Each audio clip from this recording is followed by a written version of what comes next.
Hey everybody, welcome to this month's gaming news, and girl, there was a lot to talk about, so let's get to it. First things first, I have to give a special shout out to my beloved Patreons at the infected level. Big shout out to D Cells, Daniel Kelly, Cody Neff Rogers, and Maddie Gallows. Thank you all for your love and support on Patreon. I appreciate you all so very much. Now, back to the news. It's time for the Gamers Court.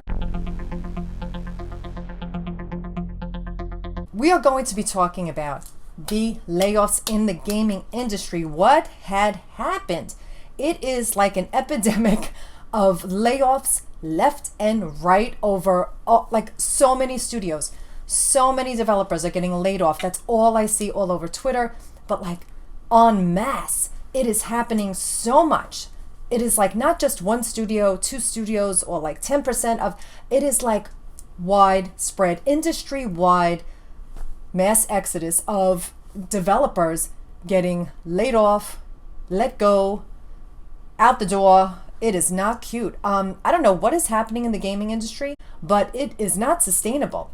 Like, people move across the country. People go to move to these places where the dev companies are, and then they're laid off and they uproot their whole lives to go to expensive places where the industry is at its heart, the heart of the industry, where it's like the most expensive places to live, and then they are let go, and like now what? They have to pick up the pieces and like hope they can make it. It is awful what is going on in the gaming industry, and I am worried. I am worried for our game devs. I am worried about the gaming companies, and I am worried about the state of video games in general. It's not okay that these people keep getting laid off, but what is behind it all? What is happening in the industry? In my opinion, CEOs get paid a lot of money. I am not their accountant. I am not their CPA. This is just my opinion. And the little guys don't get paid enough. I hope we can fix this dilemma. It is off. We need to investigate why this is happening, and hopefully it won't be happening for much longer. Now, get out of my courtroom. Next case. Okay, so let's talk about the top story of the month. The top story, the Naughty Dog documentary came out. I was featured in it. I was featured in the Naughty Dog documentary, grounded to the making of The Last of Us Part 2. And that's it. End of the news this month. That's it. That's all I have to report. I was in the documentary. End of story. Thanks, guys. Have a great day. Oh, my God. No, I'm just teasing. That is my gaming news of the day, month, year, lifetime. I'm so thrilled. I cannot get over it. Let's talk about it. I was featured in the Grounded 2, making of The Last of Us Part 2 documentary, and I could not believe. Matt from Area 5, they did the documentary for the first making of The Last of Us, and he reached out to me in like August, asking if he can use some of my Last of Us Part 2 reveal, like from PSX, some of my footage from that.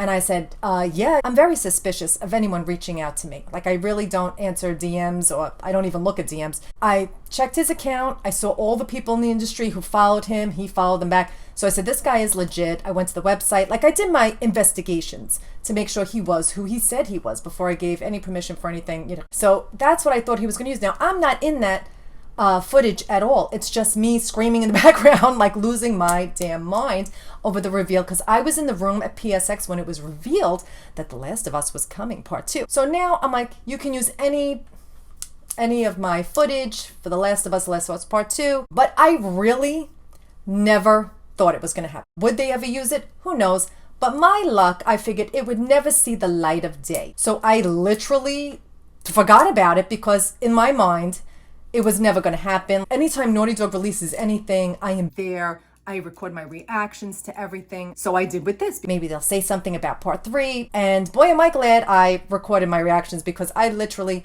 could not believe it. I have my video up, my live reaction to watching it. I literally was in tears, because it was like a dream come true. If you have been here for a minute, if not, hi, welcome. I am obsessed with The Last of Us, Part 1, 2, DLC, everything that they do. I'm obsessed with it. I was really shocked when I saw myself. First of all, everyone here, oh my God, like I could cry just thinking about it. You guys left me so many comments, so many beautiful, supportive, lovely comments, like, you're in it, like, I can't believe it. Like, you guys made me feel like we all made it into the documentary, because you guys been on this journey with me since forever. And you know, if like my OGs on the channel, you all know how much I live for and love and are obsessed with The Last of Us. And it was like we all made it to the documentary. So I was so happy to share it with all of you. And you guys were so, so lovely. I have the best community on YouTube. I love you guys so much. So thank you for all that support. And you guys were like tagging me and like, oh my God, you're in the documentary. I could not believe it. Thank you to everyone for your lovely, lovely comments and your sweet words of congratulations. It means the world to me. Like, I appreciate you all so very much. Okay, now let's get to the rest of the Naughty Dog news. I swear there's more news besides Naughty Dog, but let's get into it. At the end of the documentary, he said that he just never felt that there was some kind of story that would fit and be right for The Last of Us to make a part 3. But now, recently, he says that he has. Oh, I'm so shook. I'm so happy. So now he said he feels like there's a story there that connects the first, the second, and the third. Now, in my opinion, Neil Druckmann ain't telling me anything, right? This is just my opinion. He was saying that there's like a through line between parts 1, 2, and this new story, whatever it is. Now, I think that I've always said it's going to be the hero's journey for Ellie. Her beginning, it's about love. This part 2 is about hate and revenge. And now she's going to come around full circle for her redemption story, her redemption arc. That's what I think. This is just my opinion. Who knows? Not me, that's for sure. But I'm so excited to hear that it is officially, maybe possibly coming. Supposedly there's 2 things they're working on. That's not The Last of Us part 3 or a sequel, a prequel. Who knows what it's going to be? It could be a prequel for all we know. I do not know. But anyway, so that was huge. So that was huge news for us Naughty Dog fans and The Last of Us fans of the franchise. I am so hyped for it. Now, The Last of Us Part 2, of the day of recording, I'm recording this on February 13th. They probably have already started filming for season 2 of The Last of Us HBO series, and they have announced that Catherine O'Hara, of iconic comedy actress, is going to be in season 2. We don't know who she's going to portray. Now, also congratulations to Neil Druckmann for winning the Legends Award at the New York Game Awards just this past month. Congratulations to him. I mean, is there an award that he has not won? I don't know. The second biggest story for this month is, without a doubt, Death Stranding 2. All I have to say is, I don't know what the hell is going on, but I am living for it. I don't care what it's about. I don't care what shenanigans Hideo Kojima has been cooking up, but I am here for it. I am here for every crazy, cuckoo, fever dream moment of that man's creation. I am here for it. First of all, should we have connected? God, I hope so, because I can't wait to see what this is. It seems like this part 2 is the inverse of everything that happened in part 1. How connections were coming up and connecting, like even like the Dooms and like, you know, the BTs. Now everything is connected with strings. The puppet theme is everywhere. Miss Elle Fanning, you can see like the gossamer strings attached to her in that one scene when you see her at the end listening to a conversation that's not happening, where she's listening to because it's the other voices, but you see 2 other characters in the room. Okay, so that's to throw us off a little bit.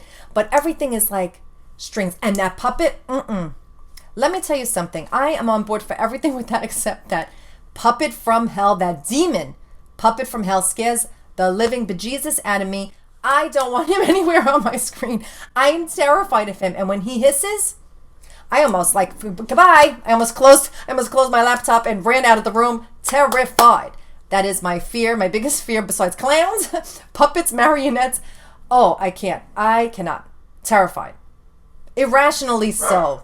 Irrationally so. Now, this image of Troy Baker as Higgs, as the Crow/Joker/Higgs, when I tell you, like, shook me to the core when I saw that makeup, that hair, the costume we saw in the teaser, like the costume, the outfit, and the guitar.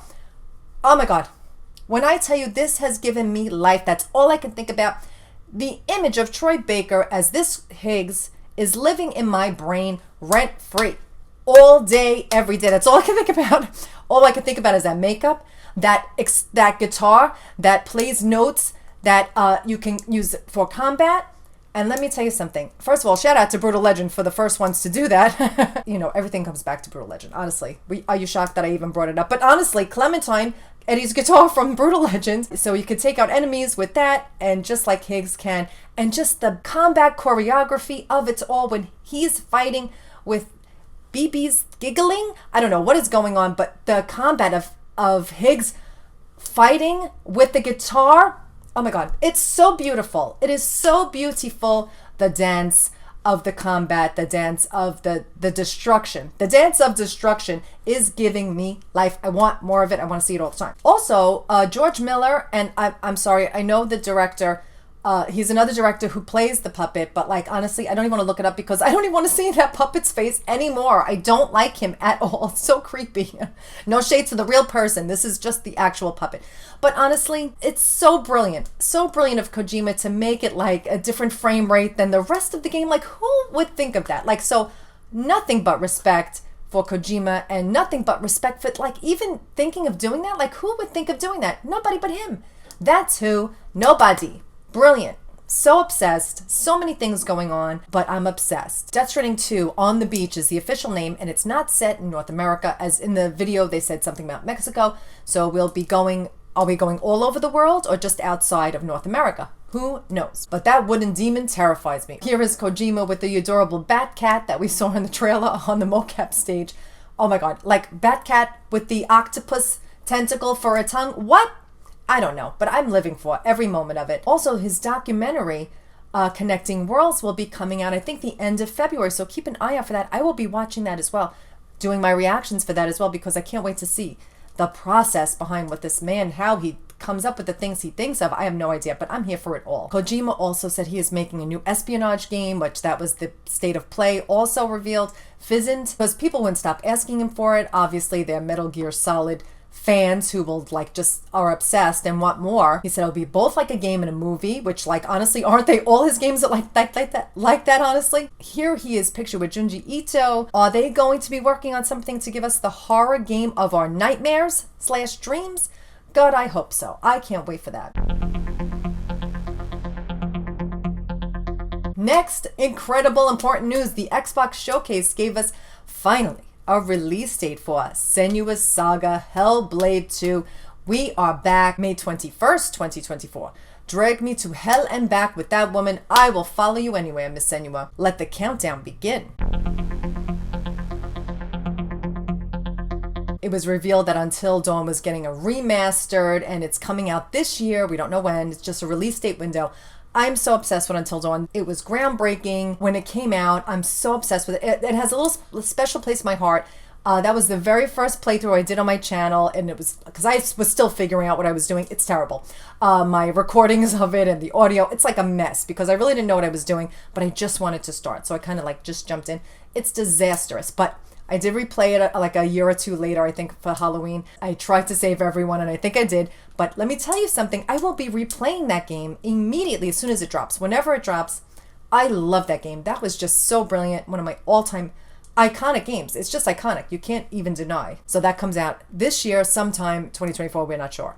Hopefully, it'll come out like around Halloween. Also, there is an Until Dawn movie in production at PlayStation Studios. Oh, I can't wait. I cannot wait to see that. I will be the first ones with my popcorn sitting in the theater waiting to watch it.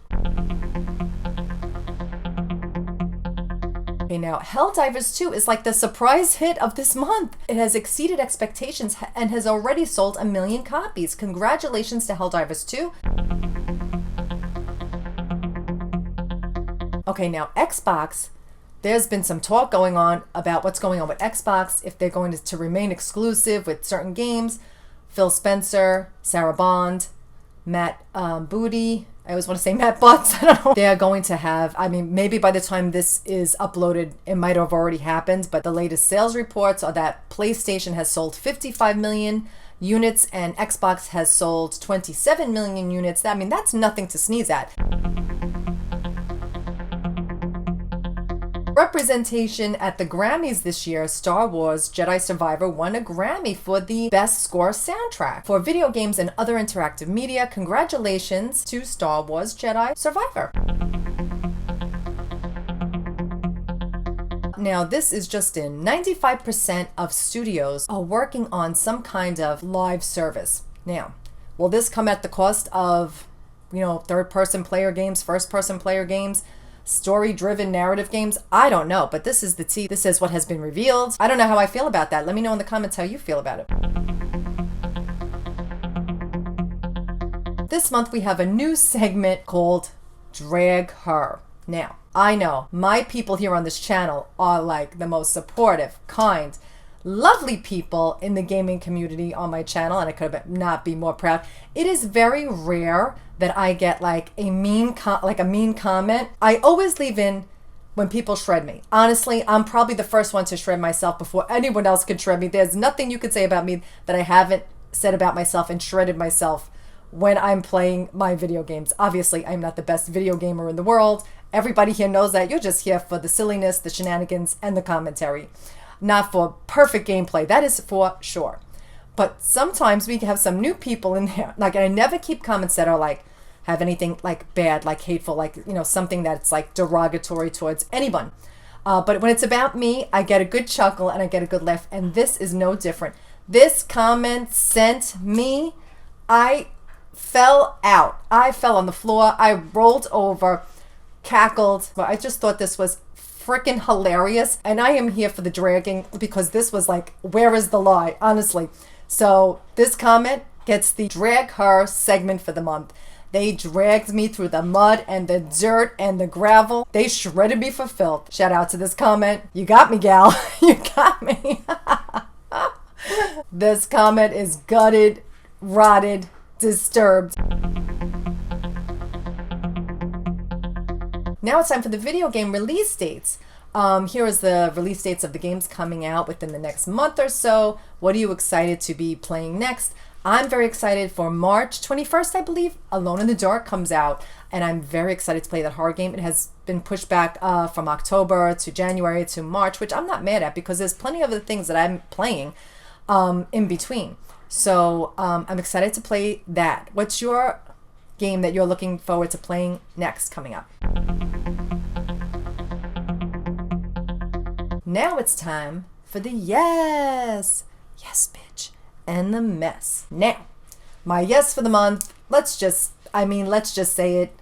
The Last of Us Part 2 documentary. I wanted to call everyone I knew, people I didn't know. I want to knock on my neighbor's door. I wanted to, like, when I went to the supermarket, tell the checkout counter, tell people working everywhere that I was in this documentary. I could not believe it. That is my yes for the month, the year. I could not believe it. A little person like me in the documentary. I couldn't believe it. I'm still giddy, over the moon about it. So I'm thrilled.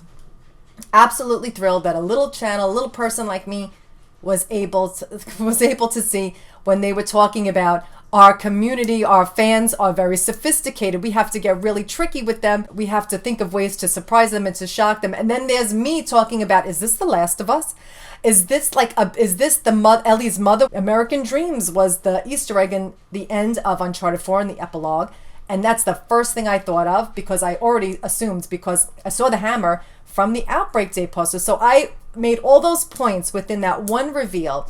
And they just showcased it, and I was shook. So thank you to Matt from Area 5, and thank you to Naughty Dog for including me. They are not watching this, but thank you for your generosity for showing me and my insane theories for the game, and my obsession for the game is not healthy and it is not normal.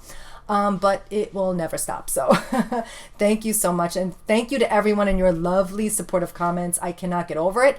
Thank you so much. I appreciate you all so very much. So thank you for all your support, and thank you. I'm just thrilled beyond. I'm like over the moon. And my mess for the month, all the layoffs happening in the gaming industry. We need to get to the root of the problem, why this is happening, and we have to try and help our game devs, or there ain't going to be no games to play. Or they're going to be bad games to play because they don't have enough people and creative people to be working on it. So hopefully this will be resolved. Maybe we just need an industry change for the better. I feel like crunch is starting to, turn around where there's not as much crunch as there was. So hopefully we can have, like, they'll be working, but it'll be like healthier work-life balance. I hope it all comes together in the best possible way, but I will keep you guys posted Also, I'm not sure if this is enough news for this month, but I know it was a lot of Naughty Dog news. It was a lot of Kojima news, but that's the news for this month. I hope you guys enjoyed this episode. Thank you so much for being here, for watching, for liking, for sharing, subscribing. I appreciate you all so very much. If you like me and my shenanigans, you can subscribe, or you can follow me on Patreon. Join us on Patreon. We have a lot of fun there. You get an extra video every week at the Firefly and Infected level. And at the Infected level, you get a personal shout out at the beginning of every month's gaming news video. So right now we are playing the perma mode for The Last of Us Part 1, and I am up to the winter chapter. So please say a prayer for me that I survive Chapter 9 into the end of the game. I'm so close to the end. I'll let you know next month if I actually survived the perma mode playthrough. Fingers crossed. Anyway, that's the news for this month. Thanks so much for being here. I appreciate you all so very much. I'll be back next month with more news and shenanigans. Thanks so much for watching, guys. I'll be back with more.